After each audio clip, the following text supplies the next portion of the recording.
Então, vamos conversar, né? Para ser rápido, como não tem visitante, todo mundo me conhece, vai lá em Atos capítulo 17,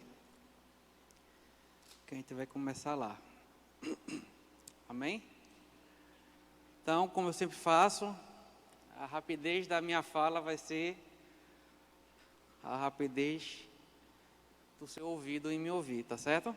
Eu vou tentar ser o mais simples que eu puder e ser o mais tranquilo que der, tá bom? Hoje a ideia é ensinar mesmo e eu quero ser bem passo a passo, versículo por versículo. O texto que eu vou ler hoje com vocês, e a gente vai conversar, ele é muito conhecido. Eu acho que você já deve ter, ou no mínimo, escutado alguém pregar, se não tiver lido. Atos 17, versículo 16. Hoje eu vou fazer um pouquinho diferente, tá certo? A gente vai ler até o 31. Mas, Fernando, eu prefiro que você fique falando. Não, primeiro a gente vai ler, depois a gente vai ver alguns textos, algumas partes dessa história e vai fazer alguns comentários. Ok? Obrigado pelo ok, tá? Atos 17, 16. Diz assim: Enquanto Paulo esperava por seus companheiros em Atenas, ficou profundamente indignado ao perceber que a cidade tinha ídolos por toda parte. E sobre esse tema dissertava na sinagoga entre os judeus e os gentios obedientes a Deus, bem como na praça principal, diariamente a todos aqueles que ali estivessem. Então alguns filósofos epicureus, eu acho que é isso, e estoicos começaram a argumentar com ele. Alguns indagavam: o que deseja comunicar esse tagarela? Outros comentavam: parece ser um anunciador de deuses estranhos, pois Paulo lhes pregava as boas novas de Jesus e a ressurreição. Por essa razão o levaram a uma reunião no Areópago, onde lhe questionaram: podes revelar-nos que nova doutrina é essa sobre a qual dissertas? Pois estais nos apresentando pensamentos estranhos e desejamos compreender o significado de tais ideias. Porquanto os cidadãos de Atenas, assim como todos os estrangeiros que ali viviam, não se preocupavam com outro assunto, senão falar e procurar saber as últimas novidades. Sendo assim, Paulo levantou-se no meio da reunião no Areópago e discursou: caros atenienses, percebo que sobre todos os aspectos sois muitíssimo religiosos, pois, caminhando pela cidade, observei cautelosamente seus objetos de adoração e encontrei até um altar com a seguinte inscrição: ao Deus desconhecido. Ora, pois é exatamente a este a quem eu cultuais em vossa ignorância que eu passo vos apresentar. O Deus que criou o universo e tudo o que nele existe é o Senhor dos céus e da terra, e não habita em santuário produzido por mãos humanas. Ele também não é servido pelas mãos dos homens, como se precisasse de algo, porquanto ele mesmo concede a todos a vida, o fôlego e supre todas as nossas demais necessidades. De um só homem fez Deus todas as raças humanas, a fim de que povoassem a terra, havendo determinado previamente as épocas e os lugares exatos aonde deveriam habitar. Deus assim procedeu para que a humanidade o buscasse e provavelmente, como que tateando, o pudesse encontrar, ainda que, de fato, não esteja distante de cada um de nós, pois nele vivemos, nos movimentamos e existimos. como declaram alguns de vossos poetas, porquanto dele também somos descendentes. Portanto, considerando que somos geração de Deus, não devemos acreditar que a divindade possa ser semelhante a uma imagem de ouro, de prata ou pedra, esculpida pela arte e idealização humana. Em épocas passadas, Deus não levou em conta essa falta de sabedoria, mas agora ordena que todas as pessoas, em todos os lugares, cheguem ao arrependimento, porque determinou um dia em que julgará o mundo com o rigor de sua justiça, por meio do homem que para isso estabeleceu. E quanto a isso, ele deu provas a todos ao ressuscitá-lo dentre os mortos. Amém? Você cansou ou não? Acredito que não. Se você falou que cansou, você vai ficar condenado, né? Porque a gente leu a Bíblia. Eu queria, em alguns versículos desse texto, fazer algumas observações e depois você vai perceber que eu vou chegar exatamente aonde eu quero focar. Ok? Obrigado pelo amém, Andrei. Então, no versículo 16 fala que Paulo, quando viu aquela cidade cheia de ídolos, ele ficou profundamente indignado. E ele ficou indignado porque ele viu a quantidade de imagens de escultura que ali havia. Se diz que existiam ali pelo menos 30.000, ídolos, tirando o que existia dentro da casa das pessoas. Quando fala em 30.000, está falando só os ídolos públicos que existiam nas ruas, fora o que existia dentro da casa das pessoas. Estima-se que Atenas tinha mais ídolos do que todas as cidades da Grécia juntas. Atenas tinha mais ídolos do que todas as cidades daquela região da Grécia juntas. Atenas tinha mais. Então, quando Paulo vê aquilo, Paulo fica profundamente indignado. E no versículo 17 fala que ele ia para a sinagoga para ensinar para os judeus e também para ensinar para os gentios que eram obedientes, ou seja, ficava todo mundo lá dentro da sinagoga. Mas no versículo 17 fala que ele também ia para a praça e diariamente fazia ali um certo debate com o pessoal. Para você entender o que acontecia na praça, eu não sei se você já foi para algum interior desses pequenos, e se você já percebeu que normalmente essas cidades pequenas, elas têm uma praça, que tudo que acontece na cidade geralmente acontece na praça. O comércio é ao redor da praça normalmente. Quando tem show na cidade, é na praça. Toda a cidade ela se resume às atividades que acontecem ali naquela praça. Bom, é mais ou menos isso que acontecia ali em Atenas. O comércio era na praça, todo tipo de atividade da cidade estava ali na praça. Inclusive, nessa época, existia lá os chamados filósofos, e que eles conversavam com as pessoas também na praça. Quando Paulo percebeu que existia esse tipo de discurso na praça e que o povo estava lá, Paulo, quando saía da sinagoga, para onde ele ia?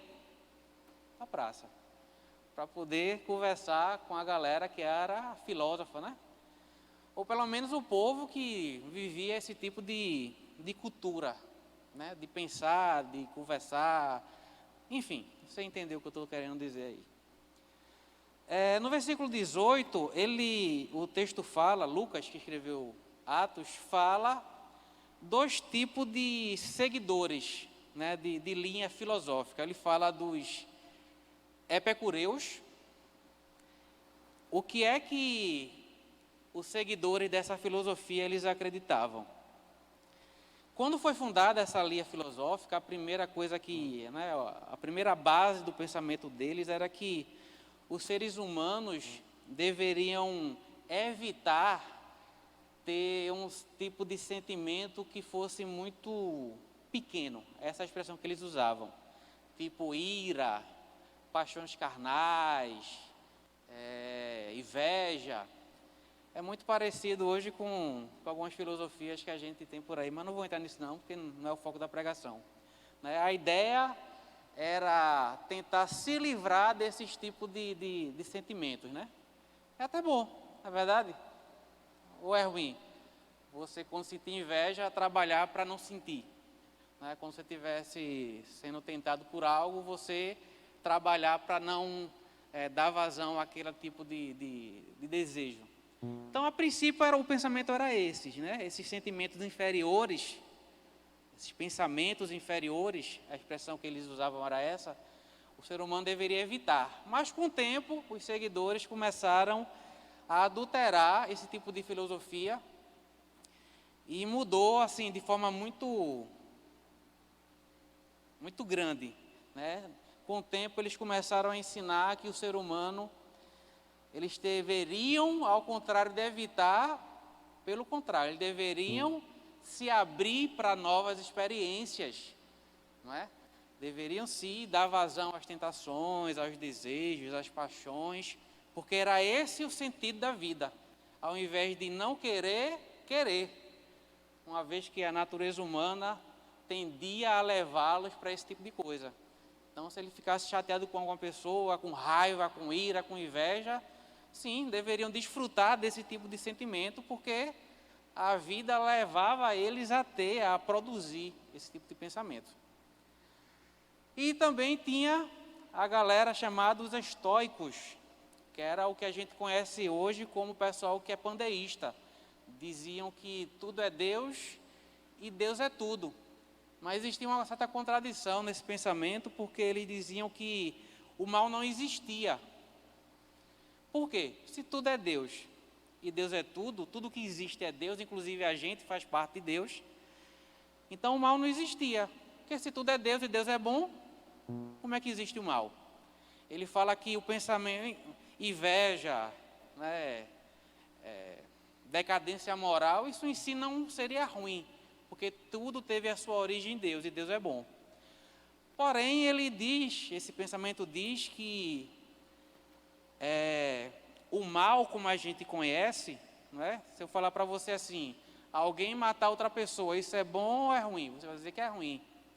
Essas definições de ruim, do mal, ela foi construída por homens maus que construíram a definição do que é mal.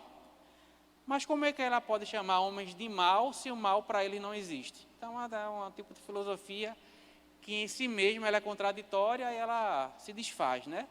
Porque se homens maus criaram o que eles consideravam socialmente ruim ou mal, esses homens maus não deveriam ser maus, porque eles também, segundo a teoria, é parte de Deus. Mas enfim, eu só quero mostrar para quem Paulo estava falando. Inclusive foram esses filósofos que seguiam esse tipo de filosofia que pegaram Paulo, como a gente leu, e levaram para um local para conversar.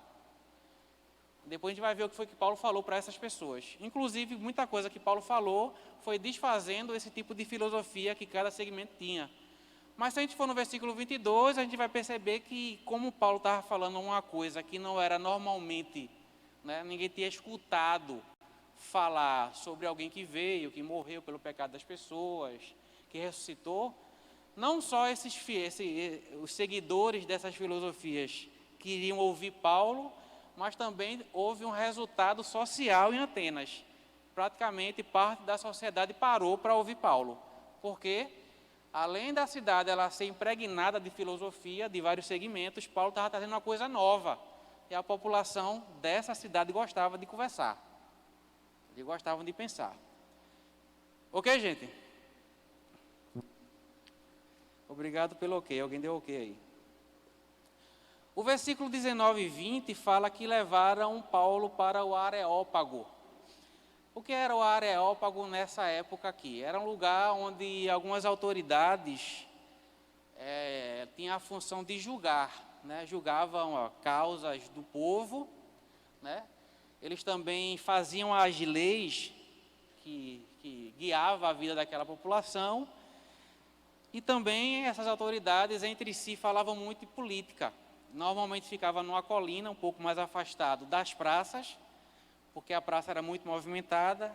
Então, para ter o tipo de discurso que eles queriam ter, eles se afastavam um pouco e botavam o nome desses locais de Areópago. Então, como a praça era muito agitada, porque envolvia comércio, pegaram Paulo e levaram ele para um lugar mais tranquilo para poder escutar o que Paulo estava falando e poder debater com Paulo. Ok, gente?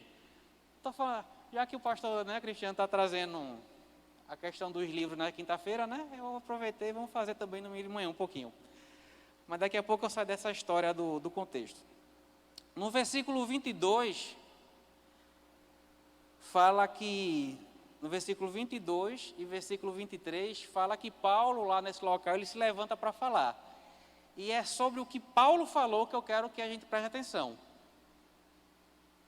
Amém, gente? Porque aqui a gente vai ter a oportunidade, não é de Paulo escrevendo sobre um assunto. Paulo não estava nem escrevendo e nem ditando para alguém escrever. Não foi uma carta que Paulo enviou para alguém. Estou menosprezando as cartas de Paulo não, viu gente, pelo amor de Deus. Mas aqui a gente pode começar a imaginar Paulo pregando. Quantos de vocês queriam ver Paulo pregando ao vivo? Eu queria. Ia ser uma tremenda de uma oportunidade, Mas aqui a gente pode imaginar. A gente vai ver Lucas narrando o que foi que ele falou para um público. Veja que coisa interessante. Quando a gente for ler a Bíblia, gente, a gente precisa viajar nessas coisas, viu? Para a gente poder entender o que está acontecendo. Fica mais, quando a gente usa a nossa imaginação, o texto fica um pouquinho mais rico. Porque a gente fica lendo a Bíblia, como se fosse um mantra. Amém. Bater a meta de hoje, 5 versículos. Não, não faz isso não. Tenta entrar. Você é alfabetizado, é ou não é? Pelo amor de Deus, gente. Você sabe ler, não sabe? Então faz jus ao que você sabe fazer. Então vamos ver o que foi que Paulo falou pregando. Não foi escrevendo, tá? Foi pregando. E Paulo estava falando para um público que fazia o quê? Que pensava, gente. Para pessoas que se diziam ser filósofos, seguidores de linhas de pensamento. Foi para esse público que Paulo pregou nesse momento. Isso é importante? É lógico que é. Paulo não a gente, para quem prega, a gente precisa buscar de Deus como vai falar, dependendo do público que vai ser falado. Então, Paulo sabia para quem ia falar. E, com certeza, quando ele se indignou com aquela situação de idolatria e de uma população que pensava, com certeza ele deve ter orado ali, Pai, me usa para quem pensa. Porque o pessoal iria racionalizar em cima do que Paulo ia falar. Ok? Vamos ver o que Paulo falou? No versículo 25, eu dividi o versículo na parte A e parte B. Na parte A eu vou ler em uma tradução, na parte B eu vou ler em outra tradução, tá certo? Fica melhor para eu explicar para vocês o que Paulo queria dizer quando ele disse o que está escrito no versículo 25. Paulo fala assim. Antes disso, no versículo 23, diz assim, não vou ler todo de novo, mas fala assim: passou a apresentar. E Paulo começa a falar sobre Deus para aquelas pessoas. A gente lembra, que Paulo ele diz, olha, eu vou falar justamente sobre esse Deus aqui que vocês dizem que não conhecem ele, o Deus desconhecido. É sobre essa pessoa que vocês são ignorantes que eu vou passar agora a vos falar. Eu sei que Paulo falou para esse público, mas a gente sabe que isso vale para a gente. Ok, gente? Irmão, você está com medo de mim? Eu estou sentindo um tipo... Deixa eu ver o que é que vem por aí, Calma, vai ser tranquilo hoje. Fique em paz. Fica tranquilo, gente. Não se arma, não, Quando falar assim, amém, não fica com medo, não. Será que é amém ou não é? Eu não estou querendo, jogar uma coisa aqui que... dizer amém e depois, amém não. Não é isso, não. Ok? Versículo 25, então. Paulo começa a falar para aquelas pessoas sobre Deus. Amém? Amém. Aí Paulo fala assim, na versão Nova Bíblia Viva, na parte B, A. Ele, lógico, olha para mim. Paulo fala que vai falar sobre aquele Deus que eles não conheciam e que eles autodenominavam de um Deus desconhecido. Paulo começa a fazer, no começo da sua pregação, essa comparação entre os ídolos e sobre esse Deus, né, que é o nosso Deus, fazer uma comparação para contextualizar para aquele povo entender. Então Paulo diz, ele não é servido por mãos humanas. O que é que Paulo estava querendo dizer aqui? Olha, esse Deus que vocês são ignorantes, que vocês dizem que não conhecem, eles não são como os outros, que você precisa servi-lo para trazer uma oferenda, para poder limpar o local onde ele está. Se precisar mudar ele de um local para o outro, alguém tem que ir lá fazer essa ação. Esse Deus que vocês não conhecem, eles não precisam da ajuda de ninguém. Não é como esses 30 mil que vocês têm aí nas ruas de Atenas. Certo? Então Paulo vai fazendo essa comparação entre os ídolos deles e o Deus que ele não conhecia.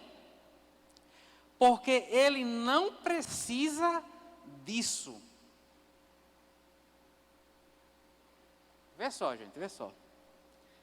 Olha, ele não é servido por mãos de homens, porque ele não precisa disso. Agora, lógico, Paulo estava fazendo aquela comparação, não é? Dos deuses que eles tinham, dos ídolos, e com o Deus que a gente conhece. Como diz Inaldo, né? O Deus Jeová. Mas pare para pensar, gente. Isso vale não só para essa comparação que Paulo está falando. Paulo diz que ele não precisa disso, de serviço humano. Mas a gente não serve a Deus. Mas o texto está dizendo que Deus não é como esses ídolos que precisam de serviço humano. E Paulo fala que Deus não precisa disso. Sabe por que Deus não precisa, gente? Porque ele é autossuficiente em si mesmo. A questão é que Deus não precisa, quem precisa de servi-lo é a gente. Amém, gente? Deus criou o serviço, não foi por causa dele, foi por causa da gente que o serve. Quem precisa fazer não é Deus receber, é a gente fazer, ainda que ele não precise, porque isso trata com a gente, não é com Deus. Porque ele não precisa disso. Então tem muita gente que se orgulha, né? Não, eu preguei, 10 pessoas se converteu, mostrando quanto está servindo a Deus. Ele não precisa disso. Não, mas eu que fiz. A função do serviço não é te orgulhar porque você serve. É lhe humilhar porque você serve. Porque você precisa disso. Não é que você é alguma coisa. Você necessita servir. Porque quem precisa é você. Não ser servido, mas servir. Amém, gente? O serviço não vai dizer o quanto você é, vai dizer justamente quem você não é. Porque quem não precisa é Deus, você que precisa. E você não é Deus e nem eu. Amém? Mas vamos continuar. Deixa eu respirar, porque hoje eu não quero repreender assim, né? Tem que ser bem devagarzinho. Eu estava onde?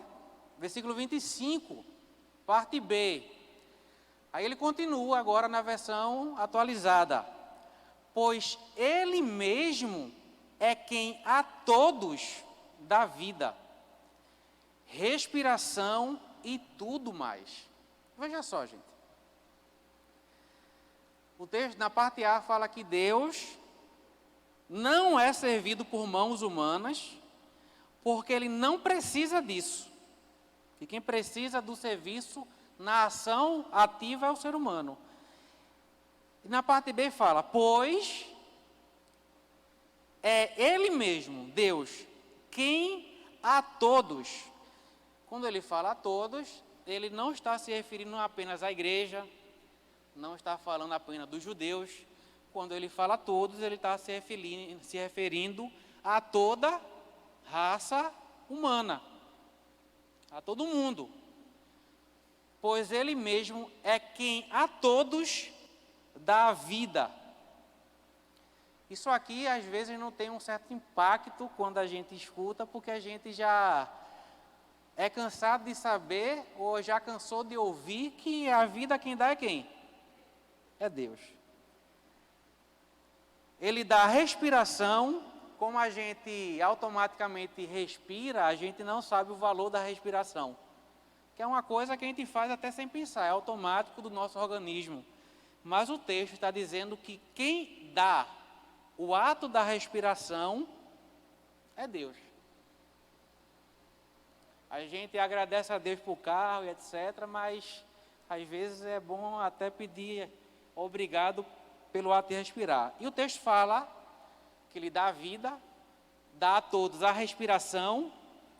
Se ele dá a todos a respiração, ele dá até a respiração para um imoral, ele dá a respiração para um desviado, ele dá a respiração para um satanista, ele dá a respiração para quem quer que seja, inclusive para a gente como igreja. O reconhecimento disso ou não interfere no que Deus está dando para as pessoas. A vida Deus dá para quem reconhece ou para quem não reconhece. A respiração Deus dá para quem acredita nele e para quem não acredita. Isso não vai interferir no que Deus decidiu dar para toda a humanidade. Mas o texto não para só na vida e na respiração. O texto fala que ele dá a todos tudo mais. Lógico, a gente sabe que Tiago diz que toda boa dádiva, todo dom perfeito vem do Pai das luzes. Então a gente sabe que esse tudo mais é coisa boa, não é verdade? Não é coisa ruim.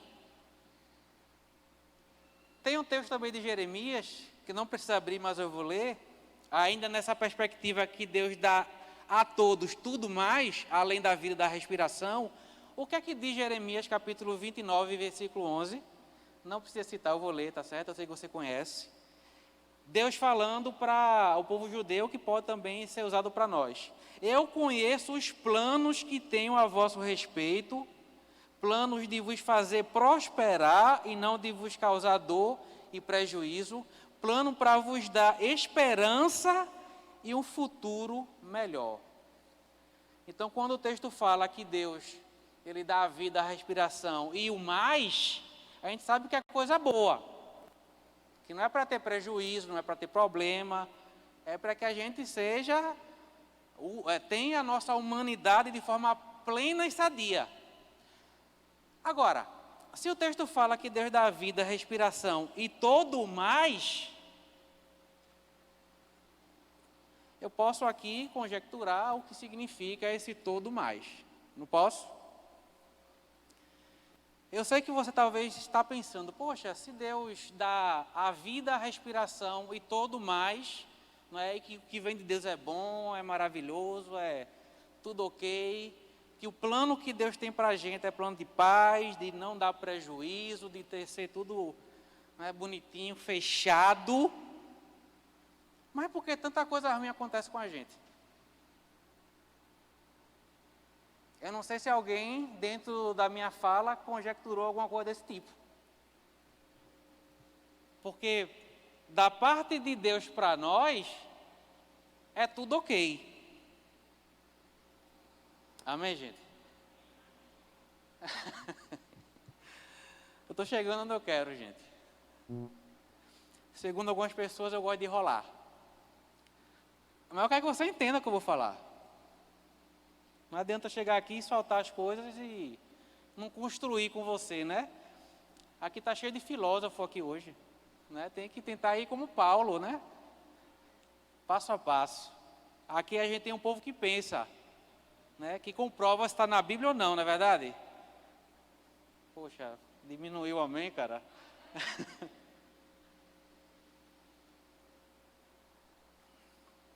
Tudo mais. tirando a vida e a respiração, eu posso falar que Deus nos dá o tempo? Está dentro de tudo mais? É lógico que está. Se eu falar que Deus nos dá um propósito de vida, está dentro de tudo mais? Tá.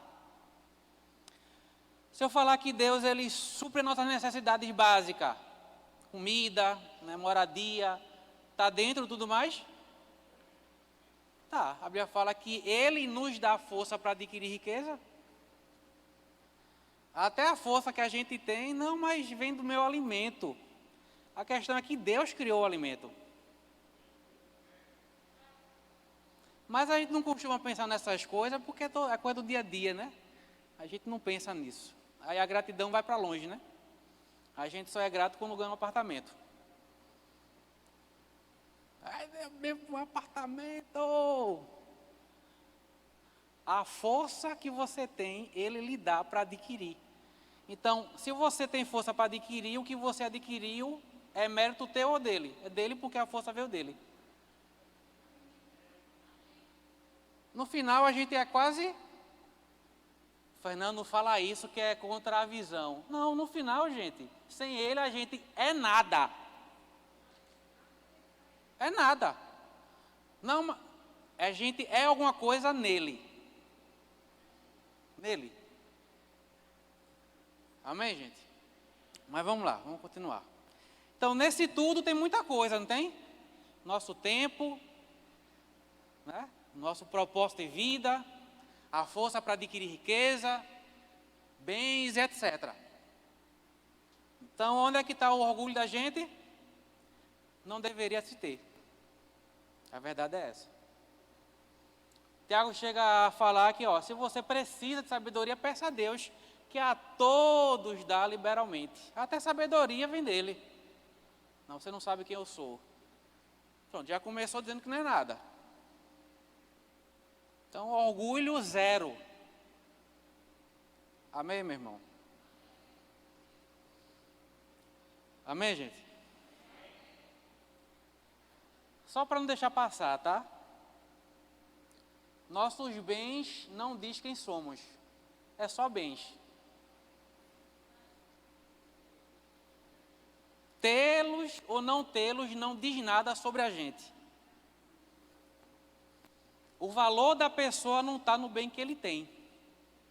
Porque ele não é o bem que tem. E também, ele não é o bem que não tem.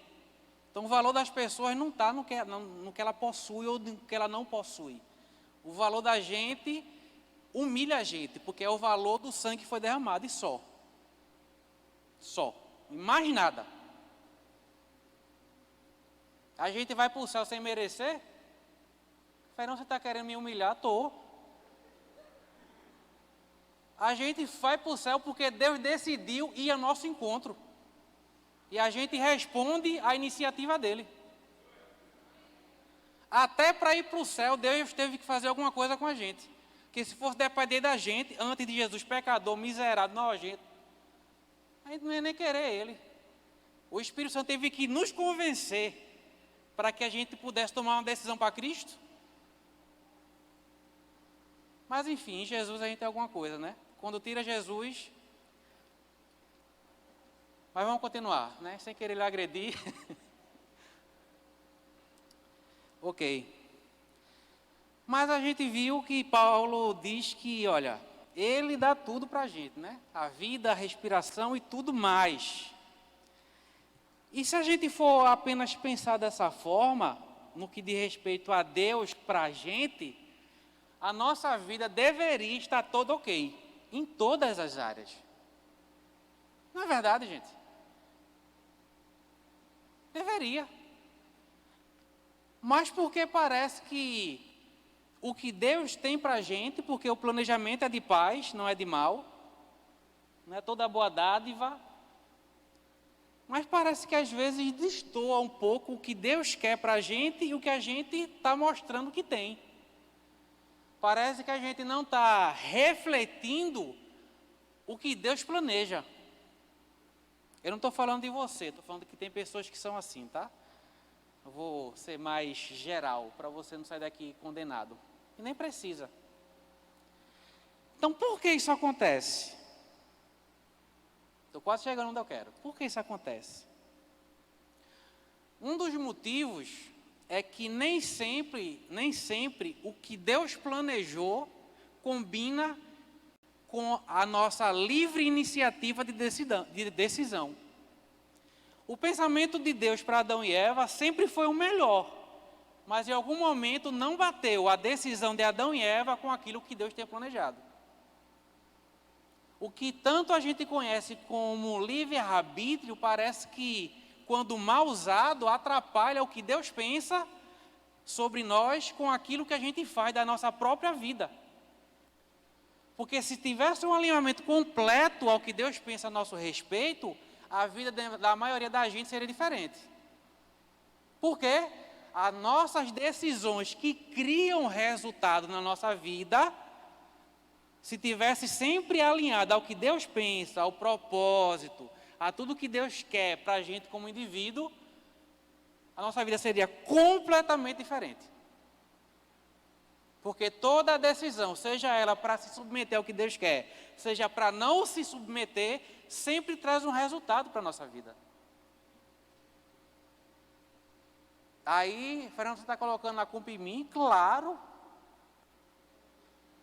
Tanto tudo que dá certo na sua vida, que se combina com o que Deus tem, quanto tudo que não combina na sua vida com o que Deus tem, a culpa é sua. Seja o resultado bom, seja o resultado ruim. Porque se for depender apenas de Deus, se dependesse apenas de Deus, Eva teria caído na tentação? Adão teria comido daquele fruto proibido?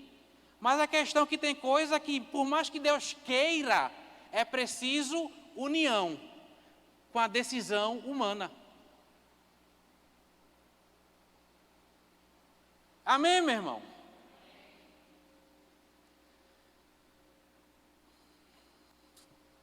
Amém. Para a gente ir logo para o que eu quero falar mesmo, direto. Mas antes disso não, vai lá logo. No versículo 28, por favor. Mas, Fernando, eu preciso saber qual é a vontade dele para a minha vida. Para eu viver isso, eu preciso saber. Amém, meu irmão. Eu acredito que a maioria de vocês, em muitas áreas da vida, você já sabe qual é a vontade de Deus. No que diz respeito ao propósito, específico, às vezes dura um tempo para ir descobrindo. Mas tem coisa da nossa vida que a gente já sabe que é para fazer. Que é coisa do dia a dia da gente. Tem coisa que é do dia a dia da gente. A gente sabe que se a gente destoar do que a gente já conhece como vontade de Deus, a gente sabe que vai ter um resultado. E depois não vai adiantar reclamar do resultado. A gente sabe que Paulo falou em Gálatas que, olha, de Deus não se zomba. Aquilo que o homem semear, e está falando não só sobre dinheiro, a gente sabe que não fala só sobre dinheiro. Aquilo que o homem semear, também colherá. Irmão, se a gente sabe que é dessa forma, e a gente começa a semear coisa que não devia, que destoa do que a gente sabe como vontade de Deus, depois a gente não vai poder reclamar daquilo que a gente permite.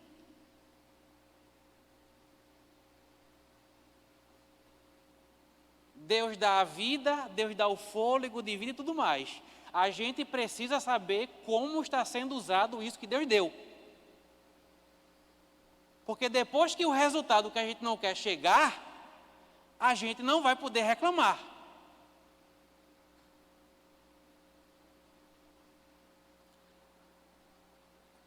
Amém, gente?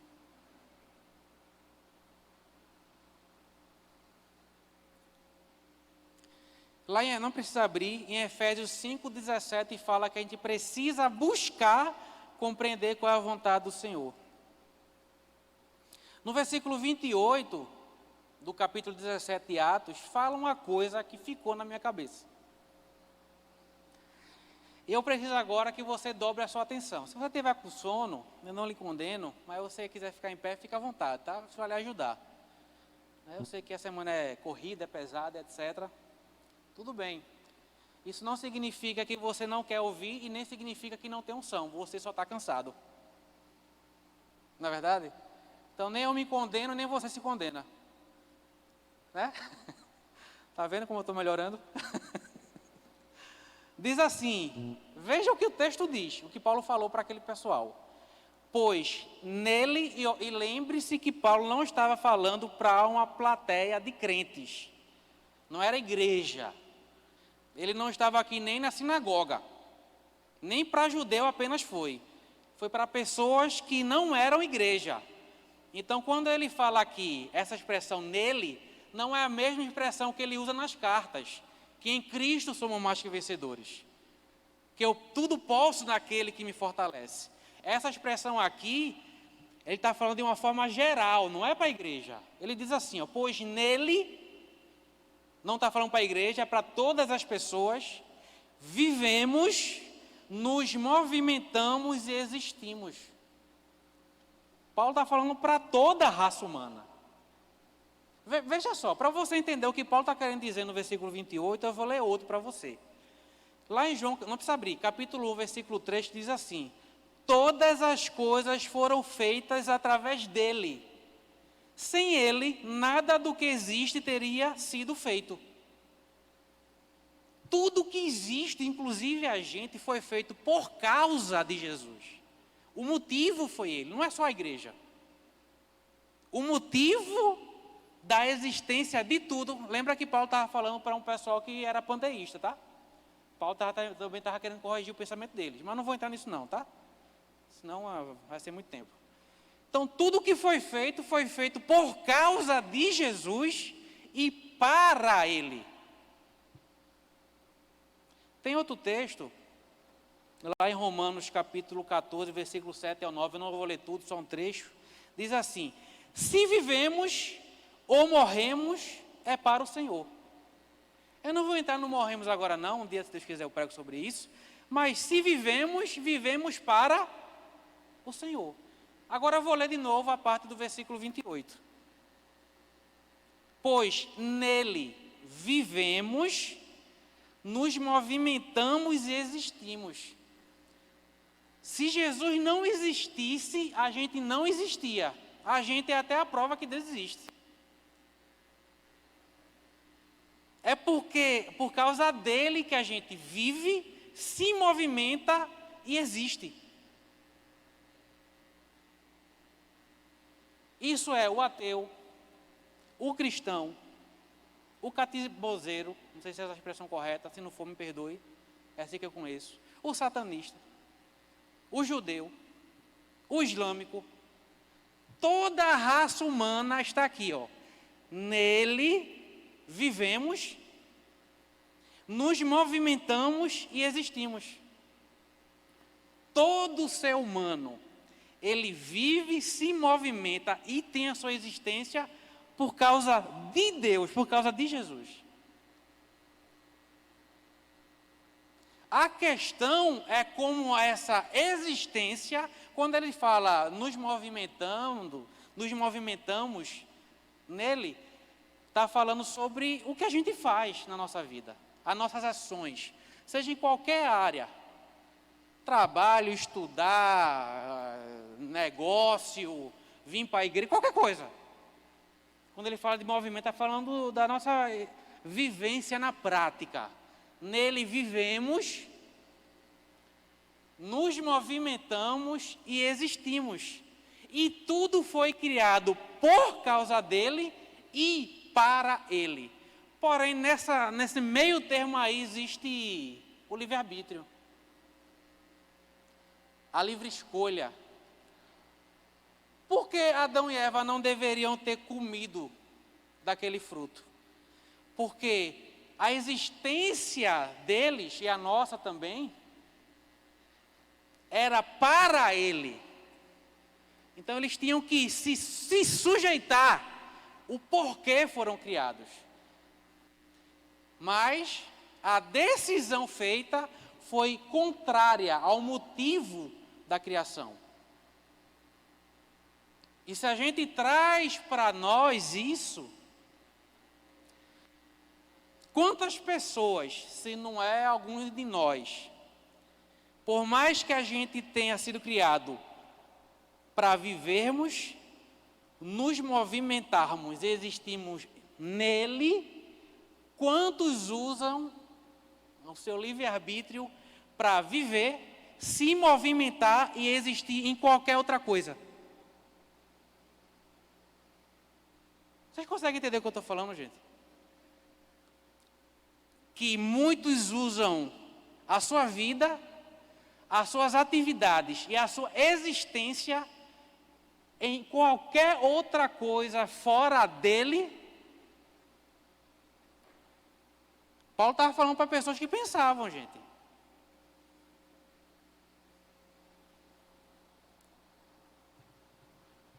Vamos lá. Quando alguma decisão nossa, de nossa vida, nossa movimentação nessa vida e nossa existência, quando alguma decisão não é nele, o nome disso é pecado.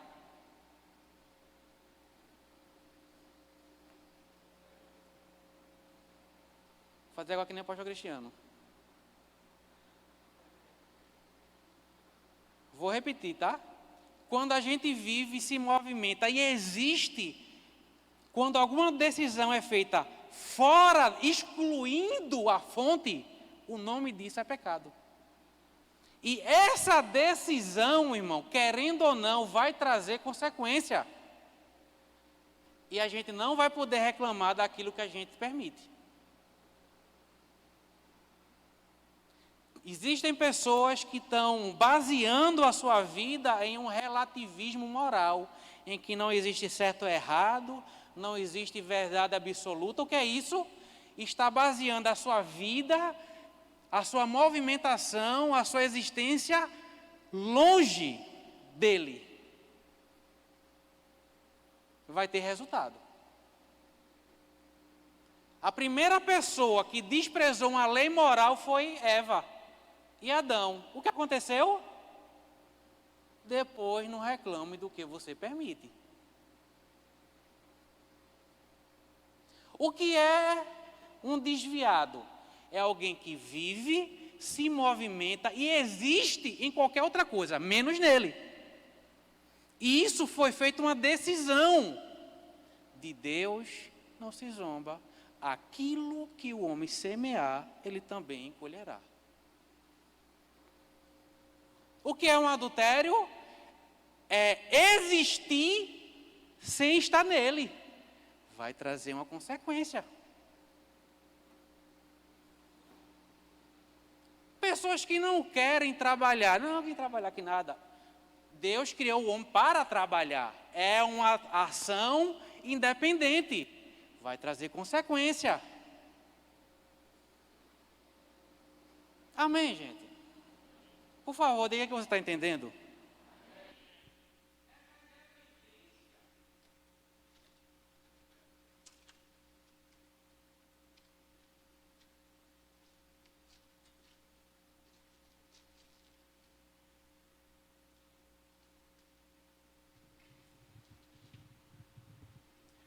Essa independência, gente, sempre vai trazer algum resultado.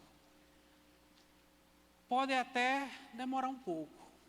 Acontece, mas sempre traz. Se eu comprar hoje, num período adequado, no meu cartão de crédito, onde vai virar o cartão para o outro mês, talvez eu passe ali 40 dias sem ver a fatura. Mas independente do tempo que eu não vi a fatura, ela está sendo gerada. E um dia ela vai chegar. Eu vou repetir para você, viu?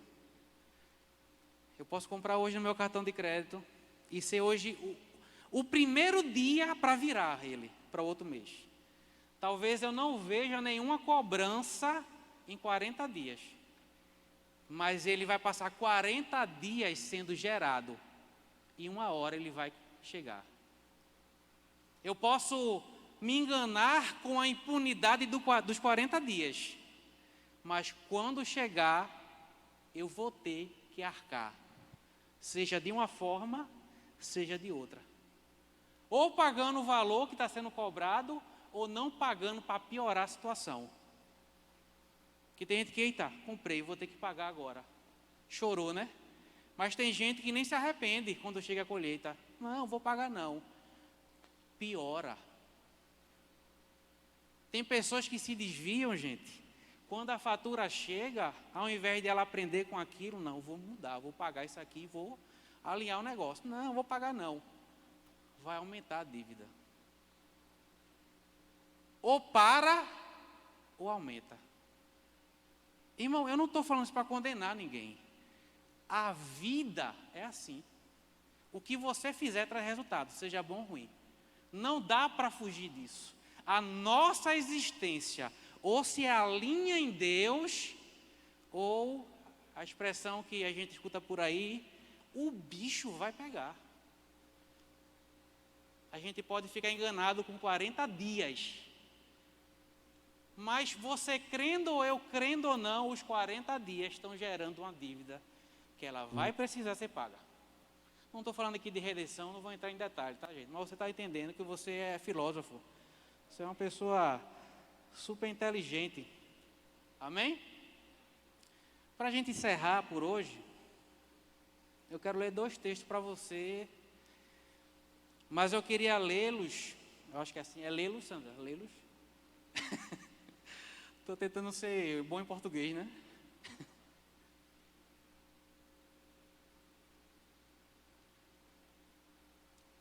Numa perspectiva diferente. Pode ser? Tá bom, se você não quiser, vai ser do mesmo jeito, não tem problema não. Lá em Gálatas, no capítulo 2, no versículo 20, Paulo fala assim: fui crucificado com Cristo. Assim, já não sou eu quem vive, mas Cristo vive em mim. E a vida que agora vivo no corpo, vivo-a pela fé no Filho de Deus, que me amou e se entregou por mim. Paulo está falando sobre Atos capítulo 17, versículo 28. Porque nele vivemos, nos movemos e existimos. Mas para algumas pessoas o texto não é esse, é esse aqui, ó. Não fui crucificado com Cristo. Assim, já sou eu quem vive, mas Cristo não vive em mim. E a vida que agora vivo no corpo, não vivo-a pela fé no Filho de Deus, que me amou e se entregou por mim. Isso vai trazer resultado. E para encerrar, né, para você ficar bem feliz, Atos capítulo 20, versículo 24, diz assim: porém, em nada considero a vida preciosa para mim mesmo, contanto que complete a minha carreira e o ministério que recebi do Senhor Jesus para testemunhar o evangelho da graça de Deus. Isso aqui é para quem vive, se movimenta e existe nele. Para quem não existe nele, nem se movimenta nele, nada, o texto é esse aqui, ó. Porém, tudo tenho considerado a vida preciosa para mim mesmo, contanto que não complete a minha carreira e o ministério que recebi do Senhor Jesus, para não testemunhar o evangelho da graça de Deus. Seja um texto que se aplique a nós, seja outro, é decisão. E lembra, dos resultados, seja bom se eu praticar a parte que é para praticar, seja ruim se eu praticar a parte que não é para praticar, a colheita, infelizmente, ou felizmente, não sei, quem sabe é você, né? Ou eu, ela vai chegar. Então, é melhor decidir para viver, se movimentar e existir nele, ok? Fica na paz e até a próxima.